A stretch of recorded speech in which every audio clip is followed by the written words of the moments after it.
আজ ঝটপট বাসার উপকরণ দিয়ে কিভাবে তেহারি তৈরি করা যায় সেই রেসিপিটা নিয়ে চলে আসলাম।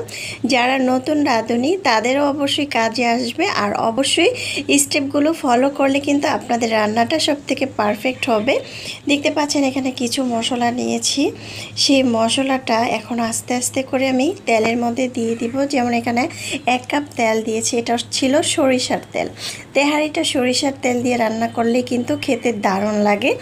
এখানে এলাচ দিয়েছি 4 পিস, লং দিয়েছি, তারপরে গোলমরিচ দিয়েছি, তারপরে হচ্ছে তেজপাতা দিয়েছি। এগুলো যখন খুব ভালো করে লাল হয়ে ভাজা হবে তখন আমি এখানে দিয়ে দিলাম হচ্ছে আদা বাটা, রসুন বাটা আধা কাপের মতো একসাথে করে মিক্স করে বেটে নিয়েছি। যখন এগুলো ভাজা হবে সুন্দর একটি ফ্লেভার আসবে তখন আমি এখানে পরিমাণ মতো লবণ দিয়েছি, তারপরে মরিচের গুঁড়া দিয়েছি 1.5 চামচের মতো, তারপর হচ্ছে জিরা আর ধনিয়ার গুঁড়া দিয়েছি 1 টেবিল চামচ করে। এখন খুব ভালো করে মশলাটা কষিয়ে নিচ্ছি। মশলা যত কষাবেন এই তেহারিটা খেতে তত বেশি ভালো লাগবে। আগে থেকে গরুর মাংসটাকে ছোট ছোট করে কেটে ধুয়ে পরিষ্কার করে চালনে ছেঁকে রেখেছিলাম যাতে পানিটা ঝরে যায়, আর মাংসের মধ্যে এই যে লাল পানিটা সেটাও কিন্তু পড়ে যাবে।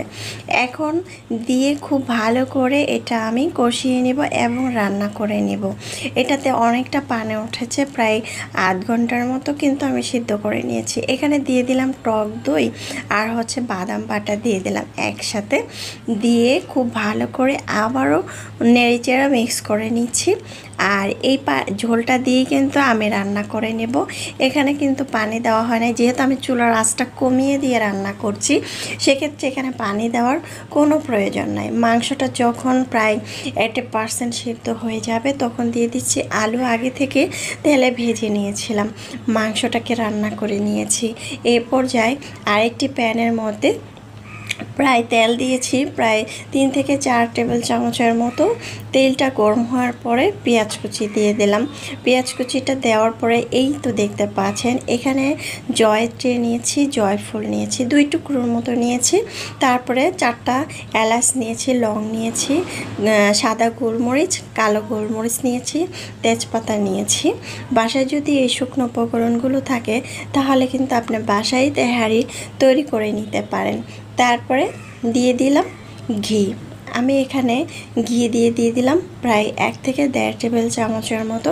ঘিটা দিলে তেহারিটা এত সুন্দর ফ্লেভার আর এত মজা হয় খেতে।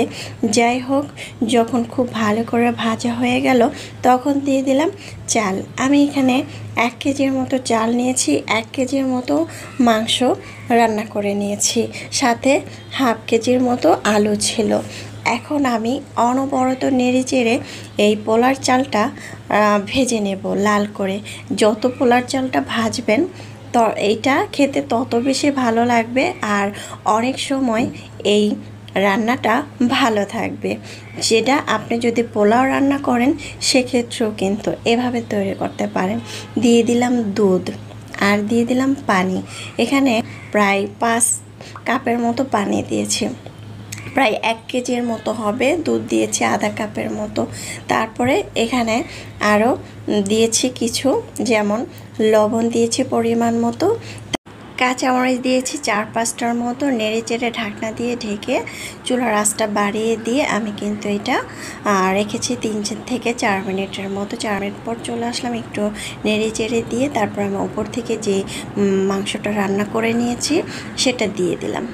দিয়ে এখন নেড়ে চেড়ে তারপর আমি এখানে লেবুর রস দিয়ে দিচ্ছি, তারপরে হচ্ছে কেওড়া জল, গোলাপ জল দিয়ে দিচ্ছি। এগুলো দিলে একটু ঝরঝরা হয়, হালকা একটু চিনি দিলে একটু হালকা মিষ্টি হয়, খেতে দারুণ লাগে। ঘি দিয়ে দিলাম 1 টেবিল চামচের মতো। কিছুক্ষণ ঢাকনা দিয়ে উঠিয়ে এখানে আলু বোখারা দিয়ে দিচ্ছি। দেখতে পাচ্ছেন আলু বোখারাটা ধুয়ে পরিষ্কার করে দিয়ে দিলাম, আর দিয়ে দিলাম কিছুটা কিশমিশ। আপনারা না চাইলে স্কিপ করতে পারেন, যেমন চিনি অথবা এগুলো আপনারা স্কিপ করতে পারেন। এগুলো দেওয়ার পরে আমি আবারও একটু নেড়ে চেড়ে দিচ্ছি। নেড়ে চেড়ে উল্টিয়ে পাল্টিয়ে দিয়ে কিছুক্ষণ আমি এটা দমে রাখবো। দমে রেখে তারপরে কিন্তু একটি বাটিতে গরম গরম পরিবেশন করে নিচ্ছি। এই তেহারিটা খেতে এত বেশি মজা হয়েছিল, আমার বাসার সবাই এত বেশি পছন্দ করেছিল। এখন গরম গরম পরিবেশন করে নিয়েছি। এখানে কিন্তু পেঁয়াজ বেরেস্তাও অ্যাড করেছি, চাইলে ট্রাই করতে